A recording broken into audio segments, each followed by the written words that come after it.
Welcome everyone to the Week 10 report. This is your commissioner speaking.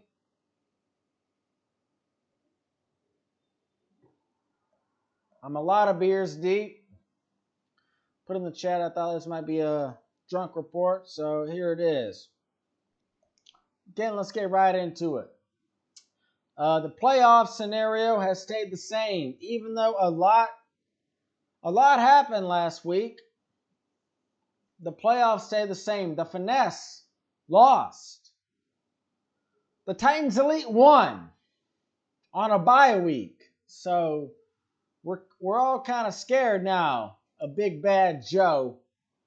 The Room Dogs won with a dead team. So not many people put up a lot of points last week.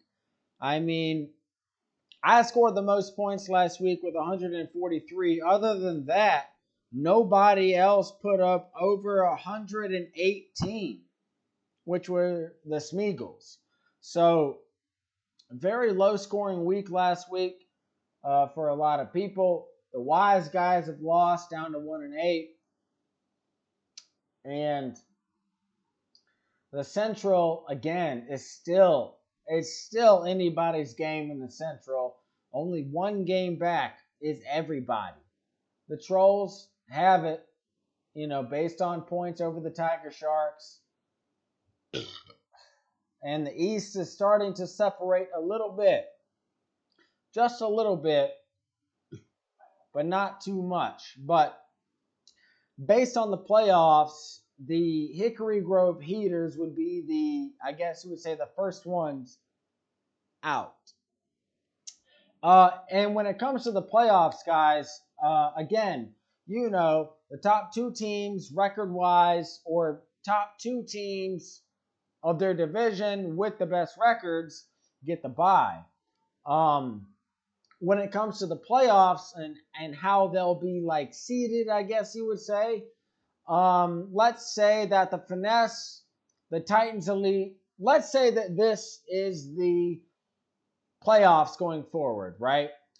The Smeagol's and the Finesse would get the bye. The Titans Elite and the Voyagers would play in the first round because they are both in the West. They should play against each other. And then it would be the Room Dogs versus the Trolls for that, I guess, wild card spot, I guess you would say. Okay? So I know the playoff scenario looks a little weird if you look at it on the app, but when it comes playoff time, I will rearrange the matchups to, I guess, match up who you should actually be playing, because last year we only had the West and the East.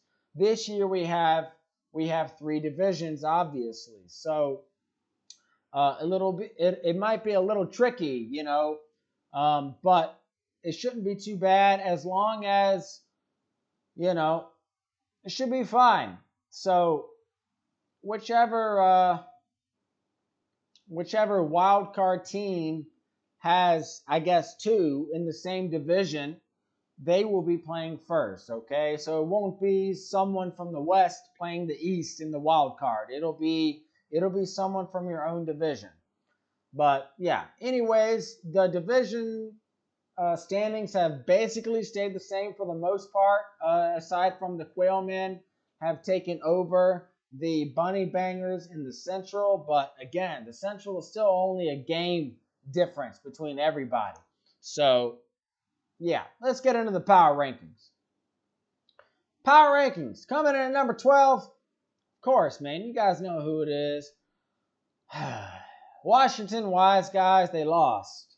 And technically, they're not out of the playoffs yet. But this team is unlucky, man. They lost again. They lost to Dan by 7 points. That's Tebow's lucky number, or I guess you would say unlucky. Lost by 7 points to the Quailmen.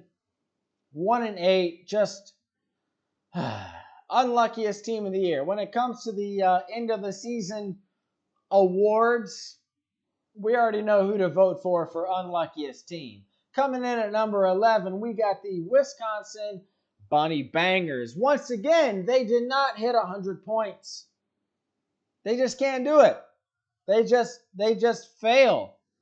They fail so hard on trying to actually get over 100, which shouldn't be that difficult with this many players in your lineup. But this team just cannot pull it together. Maybe it's bad coaching. Maybe the coach is drunk all the time. I mean, what the fuck else is there to do in Wisconsin? Coming in at number 10, dropping down a few spots, we got the Columbia Dumpster Fire. They have lost 3 straight games.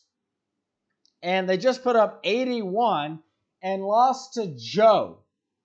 They lost to the Titans Elite when the Titans Elite were basically on a bye week. So, fuck, man. The one time that was like I guess you would say a gimme game, you blew it because the Titans Elite only put up 98. And again, that's what we were expecting out of Joe on his bye week. And the Titans Elite the Dumpster Fire still find a way to lose. So even though this team has CMC back, I don't know.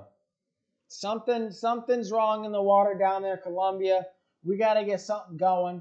I predicted this team to win the belt this year because of that talent, and that prediction is coming to bite me in the ass because they're 3-6 now. They were 3-3. They've lost 3 straight.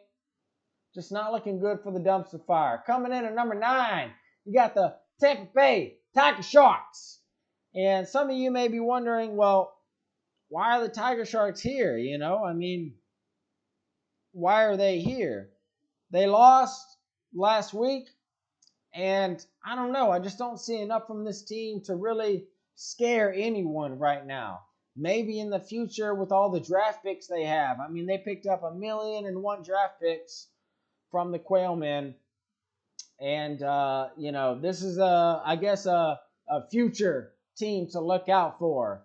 And speaking of the aforementioned, we got the number 8 French Quarter Quailmen.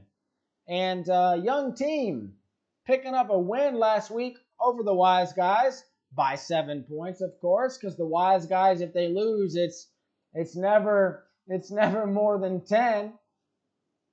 And the young team, they're starting to pull it together, I think. Najee Harris is starting to get, a lot of carries. Jamar Chase, he's just getting better and better. Kyle Pitts is one of the best tight ends in the league, or tight ends, I guess, in the league. I mean, again, this team still has a chance to make the playoffs. And if they make the playoffs, they may be kind of scary, the Quailmen. But we'll hold off on that for now. Coming in at number 7, you got the Trentham Trolls. They lost by only 4 last week. I think in the game of the week to the Smeagol's. Very close game. Very good call by Graydon to say the game of the week, but he only missed his prediction by 4 points. And, it's tough. And he just lost Robert Woods, one of his best receivers, for the season with an ACL tear, a seal tearee.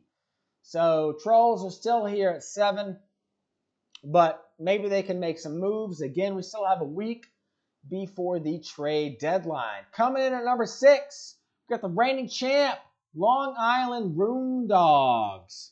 They somehow pulled off a win against the LA Finesse last week with 94 points scored. They beat the best team in the league by scoring 94 points. They beat the Finesse by exactly 4 points. And this is without Derrick Henry. I mean, the resiliency on this team is unmatched. So, who knows? Maybe Mandy can still make it to the playoffs. I mean, she's still 6-3. She's won 2 straight without Henry. This team's kind of scary. It's kind of scary, but again, maybe she needs Henry to go all the way, but we'll see. The top 5 haven't changed that much, but there are some changes. Coming in at number 5, we got the Hickory Grove Heaters. They picked up a win last week over the Bunny Bangers by about 20 points. Easy win. Again, against the Bunny Bangers, all you got to do is score 100, and most likely you'll win, right? So you stay at number 5. Coming in at number 4, staying at number 4, you got the Vietnam Voyagers picking up a win over the Tampa Bay Tiger Sharks, beat them by 30. Blowout of the week. But, I mean, again, no one else scored above 118, so it's not like it was that hard to do. 143 points for the Voyagers. They're staying in their spot at number 4. But the big surprise here, guys, is the top 3. Big change. Come in at number 3. You got the last and I guess you would say most frequent number 1 spot, the LA Finesse at number 3. Ooh, it's starting to hurt a little bit. E-Man, you took a loss. 90 points to Mandy, who was banged up without a starting running back, basically, and still lost with Mahomes, with Kelsey. That's got to hurt. And that should have been one of those games where that's just a check easy win. And they took a loss. And at the same time, the Titans Elite got a win when they should have lost. So the Finesse should have a 2-game lead on the West. Now it's even. So the Finesse are kind of not in trouble. They're still probably going to make the playoffs, but man, Mahomes has got to figure that shit out. And speaking of people in the West, coming in at number 2, you got the SC Titans Elite. They won on a bye week. The 1 week they were supposed to lose, and they still got a win. We all need to be scared of Joe right now, because if the Tampa Bay Buccaneers and Tom Brady start to just fucking dominate, this team might go all the way and might take the belt back home to Aiken. For the first time since the first year in this league, which was what, 2015, 2016? It's been a long time. Titans Elite back up towards the top. And coming in at number 1, moving up 1 spot, you got the Philadelphia Smeagol's. They have won 3 straight. And they had a taste of the belt last year. And when they let it go to the Room Dogs, they said to themselves, my precious. They want that belt back. The Smeagol's are on a run. They're dangerous. But let's get into the matchups. Worst game of the week.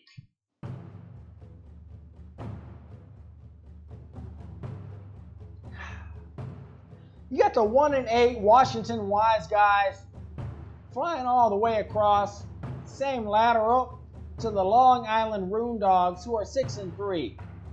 Why is this the worst game of the week?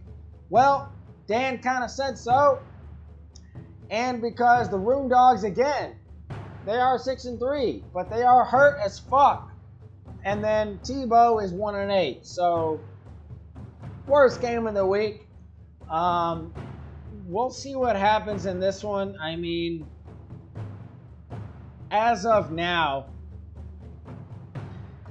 the Room Dogs have scored 21 points, but they're still projected to lose. She only got 15 out of Lamar Jackson, and she started Le'Veon Bell, who got 0.1 points in her running back spot. But on the other side, the Wise Guys had Gesicki in his tight end spot. He got a fucking goose egg. 0 out of 7 receptions. 7 targets, no catches, no yards, no points. Goose egg. So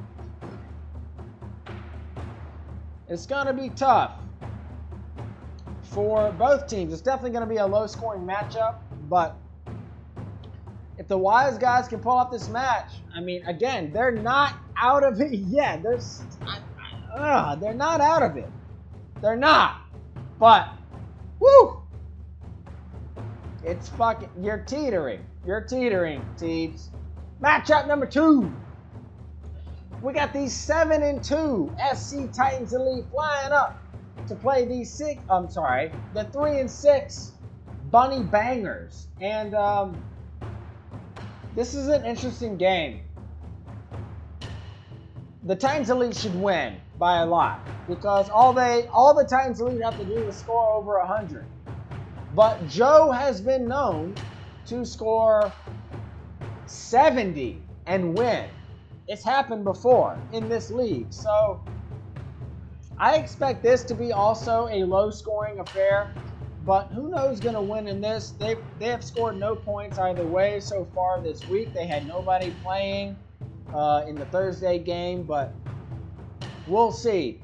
If the SC Titans Elite can take this off and win, they can just keep the ball rolling. They've only got 2 losses. They should have had a loss last week and they didn't. Woo! Scary team. Matchup number 3. You got the Hickory Grove Heaters at 5-4. Playing the 3-6 French Quarter Quail Men. And the Heaters have already scored 10 points off of Marlon Humphrey. So their defensive back already got 10. Very, very solid. I mean, that's what you want.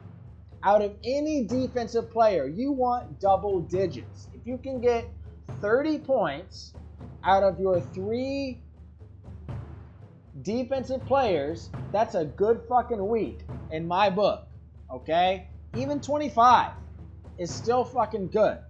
And the Heaters already got 10, but they are still projected to lose to the Quailmen. So this would be an upset if that happens, but I guess we'll see what happens. Matchup number 4. We got the 4-5 Tampa Bay Tiger Sharks flying up to play the 6-3 Philadelphia Smeagol's. Again, the Smeagol's, hottest team in the league right now, 1-3. They've already put up 23.5 points on the Tiger Sharks. They got 8 out of Jalen Waddle and 15 out of Mandrews, who at the start of the game didn't look like he was doing much. But he got that 1 touchdown later in the game, and boom, I mean points. So the Smeagol's are looking soft. The Smeagol's are looking solid right now at 6-3. They should be able to take down the Tiger Sharks, but the Tiger Sharks again do have the record for the most points scored in a given week in this league. So you never know what's going to happen.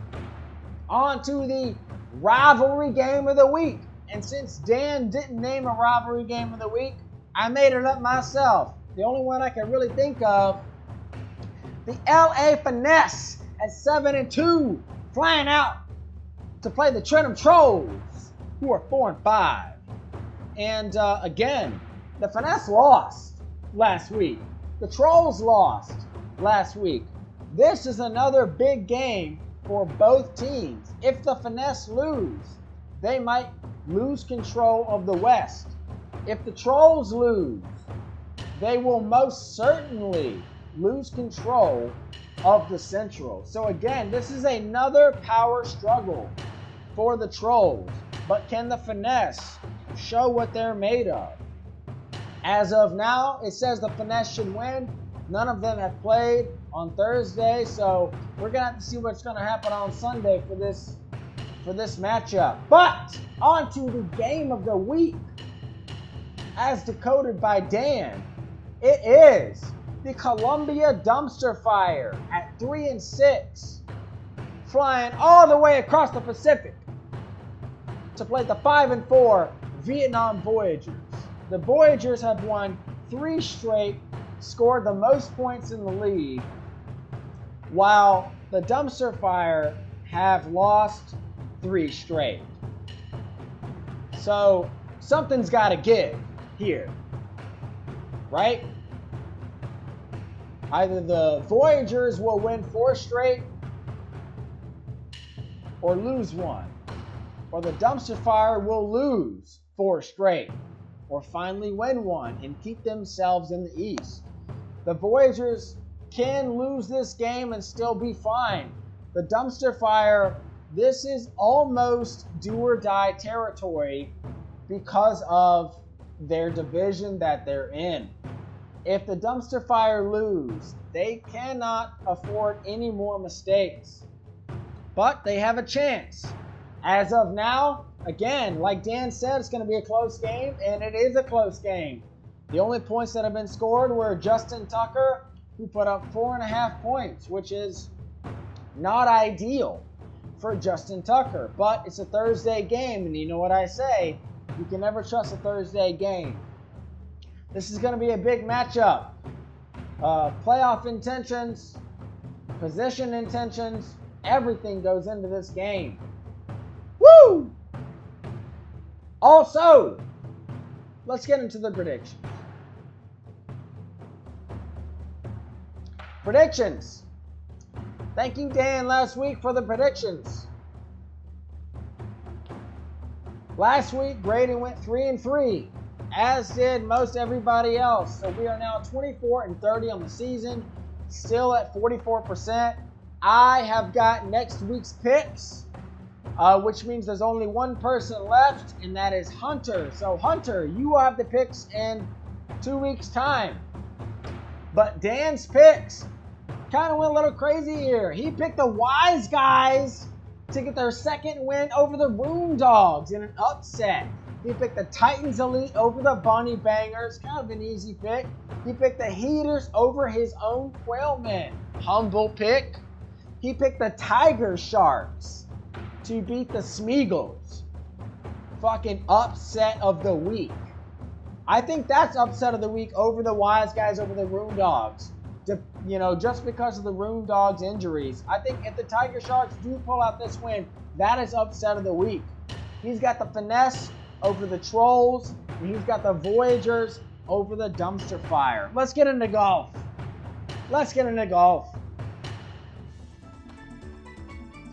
There's a new king in town, or queen, I guess, whatever. Peach is there.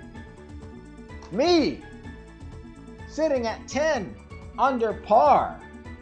I had a decent week last week. I shot a triple birdie last week to bring me to 10 under par. E-Man's at 9 under. Again, Matt and P-Man both shot a birdie, so they're still sitting together at 7 under par. Something's brewing there in that Smar household.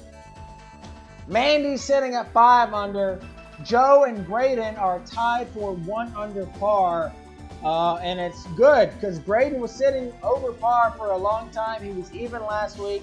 He's finally under, so that's good for Graydon. Nate sitting at 1 over. Hunter sitting at 2 over. Rico 3 over. Dan 5 over. Tebow shot a birdie last week, so he's 7 over. Sorry. But best play of the week was myself. I had 4 birdies and 1 bogey, so I had a triple birdie. But Hunter shot a quad bogey.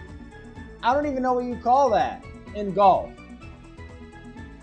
Quadruple bogey, I guess? Holy fuck. Hunter may need to take a mulligan on that one, but he's sitting at 2 over.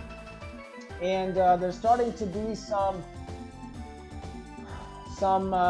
separation here between the top 5 and the bottom 7 here. Mandy's got a 4-stroke lead, 4-stroke on Joe, and Mandy's only 5 strokes down on myself on the lead. So the lead, from top to bottom now is 17 strokes. So I think Tebow's probably out of the race, but again, he could go fucking crazy the next few weeks and just take it all. Whoever knows. But hell, this shit's been 25 minutes. Again, a little bit drunk for this one, guys. I told you I would be. So let's get on out of here. Again, guys, thank you so much. Thank you, Dan, for the predictions, timely predictions this year. Good luck to everyone this week, and I hope everyone is safe. It's feeling good here with good weather and shit. And yeah, guys, good health, good luck. Go Voyagers. Woo!